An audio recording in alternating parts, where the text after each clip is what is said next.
I love Matthew's gospel because to me it feels like a manual for discipleship. Okay.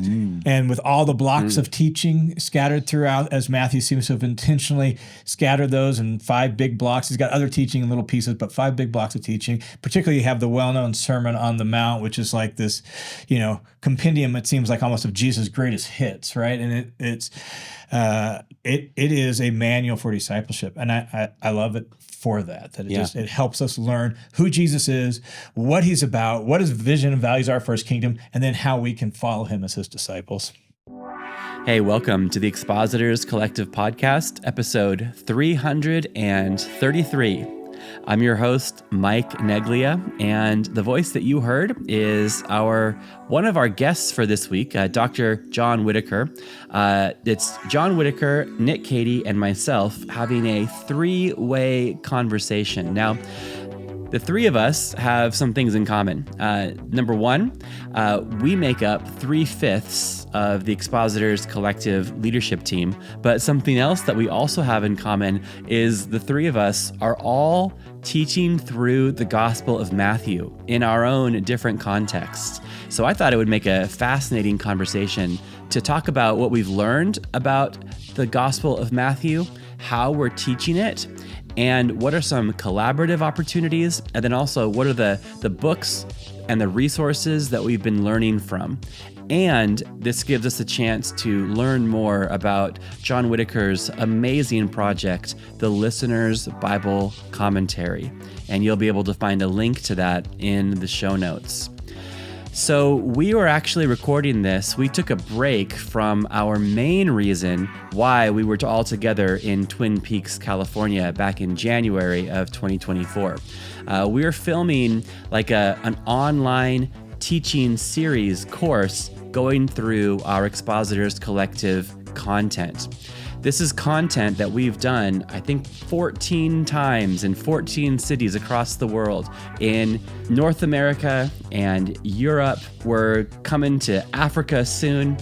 But what we've done is we want to take that content and make it in an easy to digest video course. Many people have said to me at the conclusion of one of our training events, "This was excellent. Man, I have 4 guys back home that I wish I could have brought along to this." This is designed so that a group can go through this content together. There's going to be discussion guides and opportunities to take this content in a group setting or also for personal use to help you grow in your personal study and public proclamation of God's Word. It's not available yet, but it will be out very soon. Make sure that you check our website, expositorscollective.com, our social media on Twitter, Instagram, and Facebook, and we'll let you know once it's available. This is something that can really benefit local churches to raise up expository Bible teachers within your own congregations. All right, here's a really fun conversation about how 3 different Bible teachers are approaching the book of Matthew and how we're trying to grow and improve and to faithfully communicate it. Whether you're teaching the Gospel of Matthew or not, I know you're going to benefit from this conversation.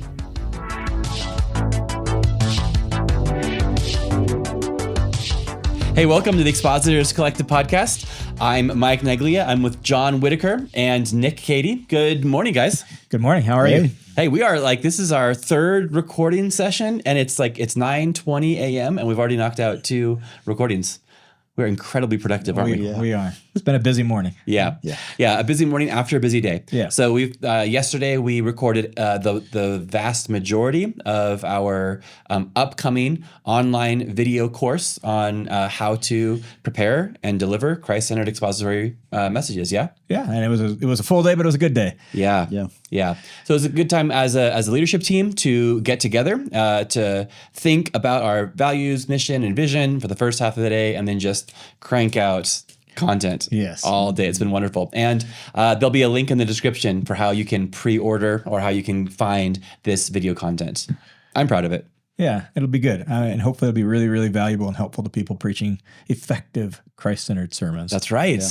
Hey, speaking of Christ, let's talk about the gospel. Yeah. Is that your transition? It was a hard Yes. one. Do we have a thing on teaching how to do transitions? We maybe we should talk about transitions one of these days. Yes. Yeah. I think that'd be a great episode. Yeah. That a good transition reviews what you just discussed and then previews what is coming. Yep. But speaking of transitions, here we go. So each of us, in our own ways and our own context, has been studying and teaching the Gospel of Matthew. I, in my church in Cork, Ireland, you in your church in Longmont, Colorado, and then you on the listener's Bible commentary in your basement. Yeah. in the bedroom in my house. This is correct. Yeah. And strangely reaching more people than Nick and I are in our churches. But I'd love to talk. Yeah. All of us have been spending time in the first gospel, the first canonical gospel, the order. Guys, what's so great about Matthew's gospel? Okay, I'll tell you, it's my favorite gospel. Yeah. And I can't wait to tell you why. The reason is because Matthew is so important as a bridge between the Old Testament and the New Testament, right? He uses that phrase, this was to fulfill what was spoken by the prophet. He says that somewhere around, I think it's 50 something times, or he quotes Old Testament prophets. Yeah. Like, John will tell you exactly. Well, I don't remember the exact number actually, but no, it's a lot. You're right. Yeah. Maybe not that phrase that many times, but he quotes from the Old Testament so much. And one of my favorite, I love to teach the Old Testament, and it worked out for us really well because we were teaching the servant songs in Isaiah, and I'd been wanting to do a gospel, and it was just like, well, this is like such a clear progression, right? From the servant songs to what Matthew says and the passages he quotes, that it was great. So I want to show people Jesus, but I want to show them how the whole Bible together is the story of Jesus. That's awesome. That's good. Yeah. Yeah. What's so great about Matthew's gospel? Yeah. I mean, obviously what Nick just said is really important and really good. I love Matthew's gospel because to me, it feels like a manual for discipleship. Okay. And with all the blocks of teaching scattered throughout, as Matthew seems to have intentionally scattered those in 5 big blocks. He's got other teaching in little pieces, but 5 big blocks of teaching. Particularly you have the well-known Sermon on the Mount, which is like this, compendium, it seems like almost of Jesus' greatest hits, right? And it is a manual for discipleship, and I love it for that. It helps us learn who Jesus is, what he's about, what his vision and values are for his kingdom, and then how we can follow him as his disciples. Wow. Why'd you teach it, Mike? Well, because Christmas was coming up and I needed to have, a Christmas series. And so I thought, how about Matthew 1 and 2? And then I thought, this is actually so great. And then I'll be honest. And then I saw, the listener's Bible commentary is doing a series in Matthew. Yeah.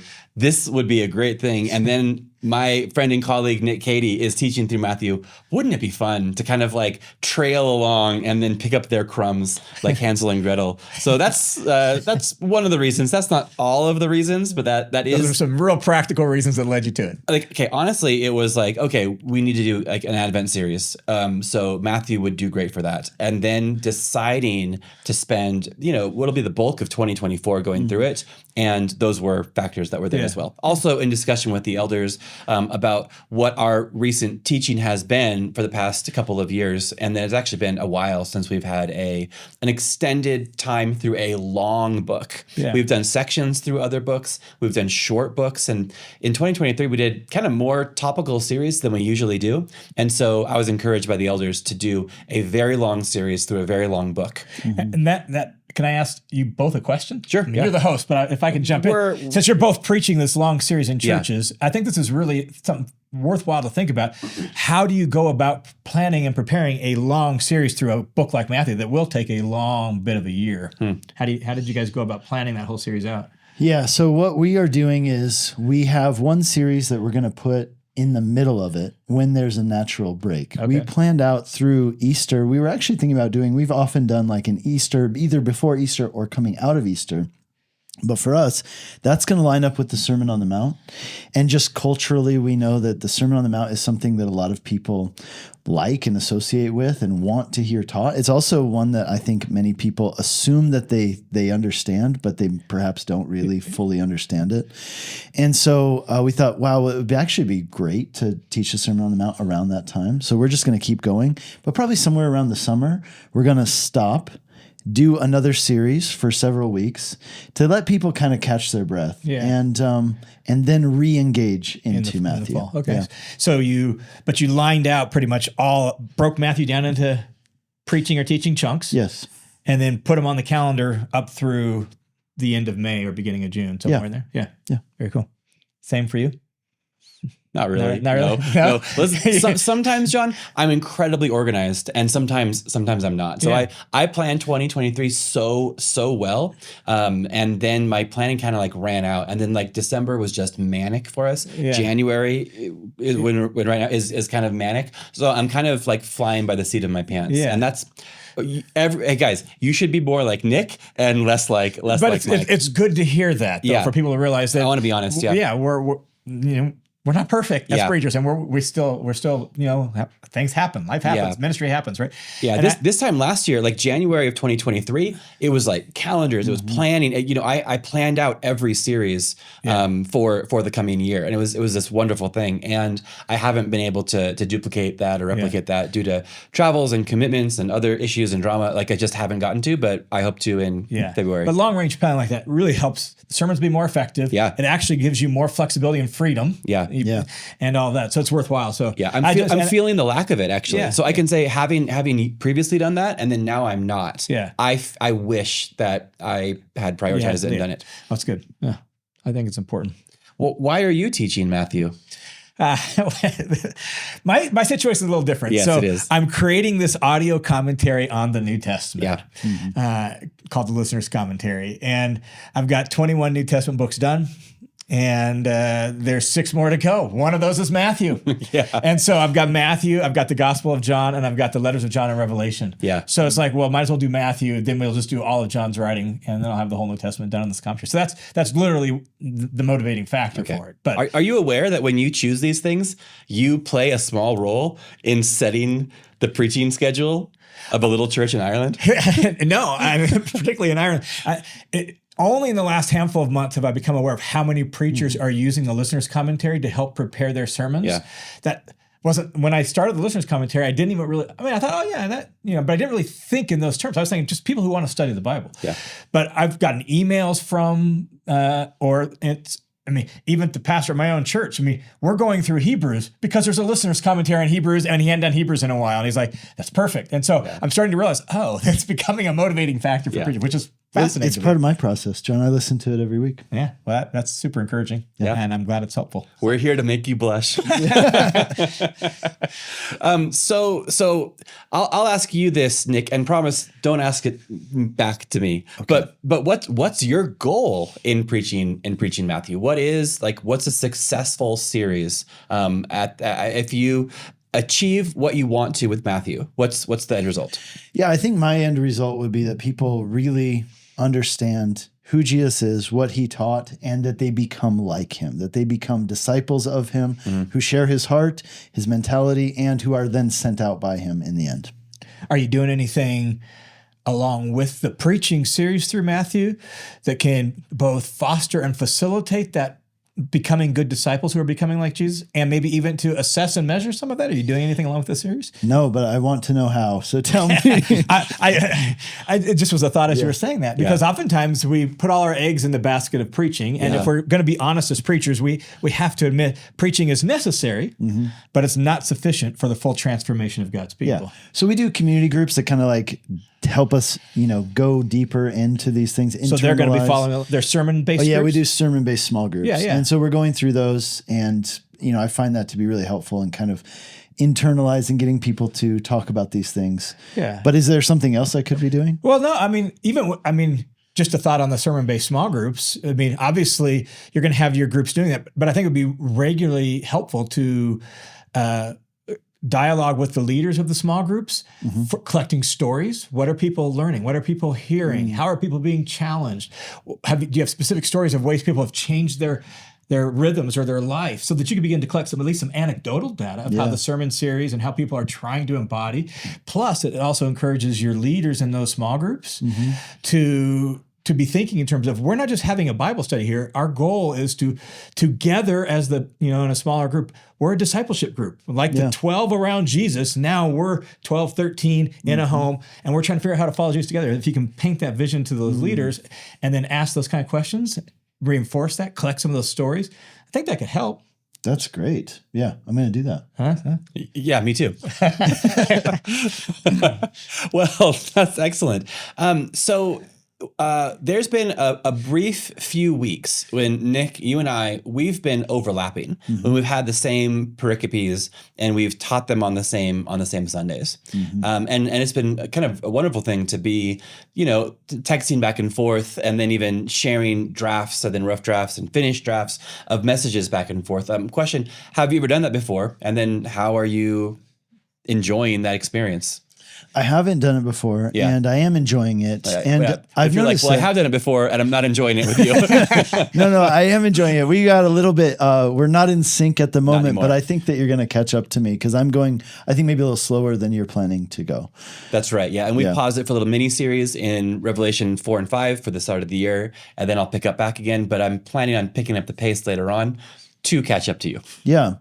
So some of the things I liked about it that, we were sharing quotes and things like that throughout the week. There was one particularly that I had stumbled on and sent it to you, and we both ended up using that same quote. Yeah. I think it was from Matthew chapter 1. That's right. It was about Jesus' genealogy. That's right. And Sam Albury quote. Yeah. There was another time where you had commented on the background of Matthew and who he was, and his skills in writing as a tax collector and how that might have affected the way that he did. He does a lot of lists and things like that. Yes. And I remembered that I had heard something like that or read something like that, and so I used it in my next sermon. So I'm like, oh, that was a good insight, and so it was mutually beneficial, I hope. Yeah, certainly. Yeah. And I mean, yes, I've benefited from you.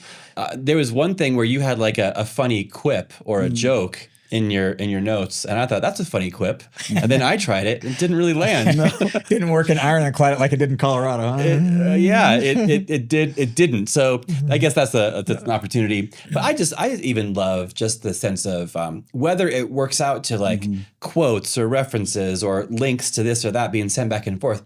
Even just kind of like the camaraderie of it, like I like you, more chances to kind of like overlap and collaborate, I think is nice. There is the way that some people prepare sermons, it's like, it's all in isolation. It can be a very solitude based thing. And it's just nice to know like, well, across the world, my friend Nick, he's working on the same passage on the same week. That's cool. One thing I found interesting is that I know there was at least one time where we took very different tacts with talking about, I think it was the wise men, perhaps. Okay. Very different focus, maybe even some different conclusions, like about who they were and what this means for us. Yeah. I found that interesting. Yeah. So. Yeah, and somehow our friendship survived. Yeah. Disagreeing. And I think it's an important illustration that we as preachers, we don't all, even if we come to similar conclusions on the text, we might preach that text very differently because of our context, our personality, our audience, our aim, right? And so same text, slightly different sermon, and that's okay. And that's good. I think that's good for people to know. Yeah. And I something kind of reflecting on this thus far, I'm actually kind of glad that I have not stolen your outlines, and then vice versa, that as I listen to your teaching and you listen to mine, they're so different, but we are starting from that same location, even looking at a few of the same different commentaries, and then taking it and then running with it. Yeah. So people should not get the impression that this is like a collaboration or that we're creating some project together. We're working independently, but parallel. Yeah. Yeah. And I think that Christmas and Easter are great opportunities for that. And oftentimes I have kind of looped people in to be like, hey, what if we do the same things, share the same resources, encourage and pray for each other as we're doing it? Yeah, that's great. Well, John, I just as a comment, I really liked your introduction to Matthew. It was actually like one of my favorite things that I heard from you on the listener's commentary. Maybe you could comment on that, because I thought the structure of Matthew and what Matthew does, like you talked about Matthew, his teaching blocks and things like that. And then could we talk about how Matthew's gospel kind of shows Jesus as like the true and better Israel, perhaps like the fulfillment of Moses, these types of things? Yeah. So as far as just like the structure, the two things I point out in that background, backstory to Matthew episode was the geographical progression. Matthew seems to very intentionally have almost no Judea in the first like 16 chapters, right? It's all in Galilee and around Galilee. And then you get his movement towards Jerusalem and Judea in like, I think it's like 16 through 19 or somewhere in there. And then the rest of it is all in Jerusalem leading up to the crucifixion and resurrection. And so there's very clear, it seems, Matthew's organized with this geographical structure. But then the other piece that Matthew seems very intentional about is these 5 teaching blocks, where you get the Sermon on the Mount, and then you get another teaching block in chapter 10, kind of commissioning the disciples, and then kingdom parables in chapter 13. And then seems like some stuff related just specifically to the 12 on how do you live together as disciples in chapter 18. And then you get the final culminating one in chapters 23 through 25. And so 5 big teaching blocks, which some sees maybe paralleling like, the 5 books of Moses or something like that, possible.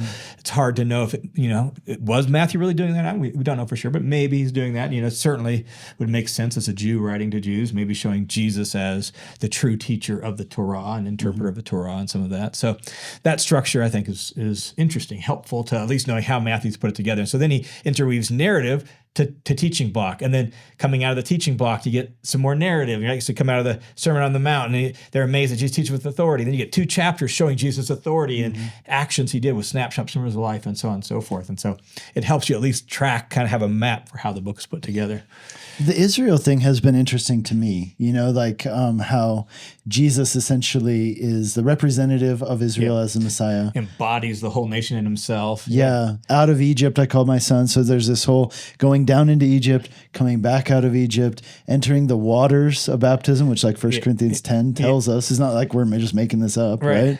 The baptism being a picture of the Red Sea. Then he goes into the wilderness. Then he begins to teach. I mean, it's really interesting how, that's not just Matthew. That's like actually like God, providentially orchestrating all that, arranging all of that. And Jesus, I think, being mindful of his vocation, his calling as Messiah, thus everything Israel was supposed to be but failed to be, he's going to be for the sake of not only Israel, but for the sake of the whole world. And so, why does he go into the wilderness and fast for 40 days? Well, he knows who he is. And Israel was in the wilderness for 40 years and they failed the test. But in the wilderness, he passes the test. And he's conscious of it. Why? Because he's quoting from Deuteronomy 6 and Deuteronomy 8, which is all about Israel in the wilderness. So he's conscious that he's embodying the vocation of Israel in there. So that Jesus is the fulfillment of Israel. Like Israel failed. He is the true Israelite and thus the true seed of Abraham who does for Israel and the world what was always meant to be done, but Israel failed to do. So it's impressive how Matthew's put that together and how God through his Spirit, helped Matthew arrange all that. So Wow. Great question. Great answer. Thank you. Yeah, I'm glad that you can remember that off the drop of a hat, that it's not like, well, I recorded it 2 months ago, go find it, but that's living in your active recent memory. Yeah. I think that's important. I think that's important for all of us as Bible teachers. That's one of the reasons why I encourage when I would teach preaching to teach with little or no notes. Yeah. Like if someone came to me and asked me about my grandkids, I wouldn't have to say, well, let me find my notes on that. Yeah. I know them. They're a part of my life, right? Yeah. And I want these texts to be a part of me, And I know that's unrealistic for the whole thing, but for things that we're really deeply passionate about and studying, we should internalize those as much as possible. Have you ever preached without notes and just bombed? Because I have. I have. That's actually why I started manuscripting. Really? Because I was like, you know what? I'm going to do this. Yeah. And then I did it. Yeah. And it was the worst. So I and before anyone ever told me to, I always preached with just a few notes, like a half page in my Bible. And then I went to sticky notes in my Bible. Well, then I studied with Haddon, and Haddon forced you in class, no notes. So the buddy I was doing my doctorate with was a full manuscript preacher. I mean, he would take 14 pages on stage with him and all that. And this first sermon before Haddon Robinson, no notes. He tried to put sticky notes. Haddon saw sticky notes, said, no, take them out. And, there's a reason Haddon does that. And, once, you go through the experience. But what it taught me is there's a way of preparation and processing the message that you have to employ in order to be able to teach with little or no notes. And if you're used to manuscripting, it's going to take a while to figure that out. Here's an interesting story. We're completely off Matthew at this point, but maybe it's not interesting, but I think it's interesting. Let's find out if it's interesting. Okay, so when I pastored in Hungary, I pastored 2 churches. About a few years into our church plant, we planted a daughter church, a sister church in another town, but it's very different demographically, right? So the first town I was in Eger, very much like a middle class, very, Hungarians are highly educated people. And so that was the demographic, mostly educated, middle-class Hungarian people who live in the city. And then we planted this second church, and it was in a very poor community. And most of the people there, ethnically Roma, many of them didn't know how to read. And so when we would, and where the church met was in this space that didn't have any chairs. So literally everybody stood the entire service. And I realized once when I was preaching from my manuscript to those people, I was preaching in Hungarian, that there was a major disconnect, right? I'm losing them. Yeah. In Eger, with the educated crowd, that worked really well. Yeah. And they were used to that kind of thing. I realized when I went to the other town, it's called Heves, I would teach the same message, but no notes. Just take my Bible and speak to them, look in their eyes and talk to them. And, it wasn't as polished, but it was much more effective. Yeah. And I think that's the reason Haddon encourages that. That's the reason I encourage my students is when you can just look at people, this, you've owned the message is owned you. Now you can just talk to people about it. It isn't always as polished. You likely are going to forget 15 to 20% of what you prepared, but you're going to make more of an impact. And people are going to, in fact, Haddon for his doctoral project did all this study on this, that people tend to remember about 75 to 80% more of what you say when you preach with little to no notes. Wow. And that's the motivation behind it. So anyhow, we got off track on Matthew, but I do think that's totally important homiletical stuff. Absolutely. So. Yeah. Thank you. Okay, we'll take whatever we can get. I'd love to kind of, as we wrap up, is ask maybe 2 questions about commentaries. The first one is having to do with what commentaries have we found helpful in Matthew? And then I'd like to ask the final question to you of how should we use commentaries? Yeah. So what's the best Matthew commentaries you've read? In addition to yours, John, I like the Tyndale Bible Commentary series in general. I like it on Matthew. And I like this other one called the Holman Christian Bible Commentary. I've enjoyed those 2. Very good. Very good. Obviously, what I'm working on is a little bit different than preaching, but I've used Bruner's. I'll let you talk about that one. You could tell I was going to. Yeah. I've actually been using one that's been helpful. I wish there was more to it. And it's from a new commentary series called the Teacher's Commentary Series, I believe. It's actually by a gal named Jeanine Brown. Okay. And I like it because she just gives just a handful of kind of historical or exegetical nuggets that are key to whatever paragraph or text. And then she gives some theological themes, and then she gives some suggestions for teaching the text. Oh, yeah, really? Yeah, so it's a pretty interesting little series, and I've appreciated some of her insights. Ironically, there's a commentary by a well-known scholar, won't mention his name, really big commentary. I spent over $50 on it, and it has not been that helpful. It's a scholar talking to scholar about scholar things, rather than, helping us understand the text for the sake of following Jesus. So, but I like Jeanine Brown's. There's the Pillar Commentary series. I like that for most books, and I've been using that on Matthew as well. I like the Zondervan Bible background. I always use that. Okay. I find that helpful. Yeah, Pillar is good. Who wrote the Pillar one? I knew you were going to ask that, and I knew I wouldn't remember. I don't remember. We'll have the link in the show notes, and him or her will get the credit that they deserve. Yeah, I apologize. I should have been prepared for this moment, but no, I was not. That's what happens when you don't have notes, John. The 15% that you needed was gone right there. Well, for me, predictably, I'm a huge Frederick Dale Bruner fan. His commentary is just beautiful, worshipful, historical, excellent. It's not a classic commentary. He is using Matthew to teach systematic theology. And so he'll have kind of a long excursus on the theology of man and anthropology. He'll talk about that as he talks about even the genealogies. He kind of like uses that to then have a page or so on the doctrine of man as fallen yet redeemed, and then the virgin birth then goes into a big longer thing on that. I just enjoy it. He's just a wonderful, warm man. I had the honor of meeting him in person, and so he's always going to be take pride of place in that. And then I'm using Leon Morris's. I've been enjoying that, but as I kind of said, I'm kind of behind the eight ball. I'm scrambling. I'm actually probably going to buy a few more, and I'm probably going to buy those ones that you said. Okay. Okay, last question. So, John, how should we be using these commentaries? Maybe specifically yours, but then just like in general, what's the way that a commentary ought to be used? Yeah, I think of commentaries as like consultation. So you do your Bible study, but let's consult with an expert. Make sure I didn't miss anything. See what insights they have that maybe I didn't know in my research. So I view commentaries as that. They're consulting with experts, and so. They supplement my study of the text. And so that's commentaries in general. Think of them as consulting with an expert. My listener's commentary is different in the sense it's an audio commentary, right? So it's not print. One of the things that's really important when you're putting together your sermon series and preaching your sermons is a commentary may break down the book differently than you're going to break it down for preaching. Okay.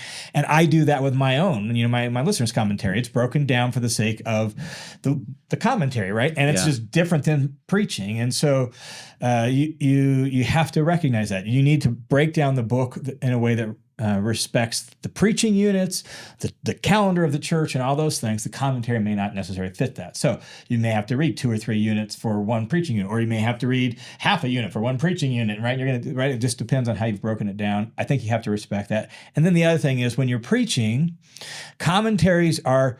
You don't preach a commentary. A commentary is aimed to help you understand maybe the historical background, the cultural context, the meaning of words. Yeah. But that's not a sermon. Yeah. That's an educational resource. Even my listener's commentary, which is, I try to be less a scholar talking to scholars and more a scholar for the sake of the people, right? Yeah. It's blue jeans theology, as I like to call it. That's right. And so it's more aimed at that, but it's not a sermon.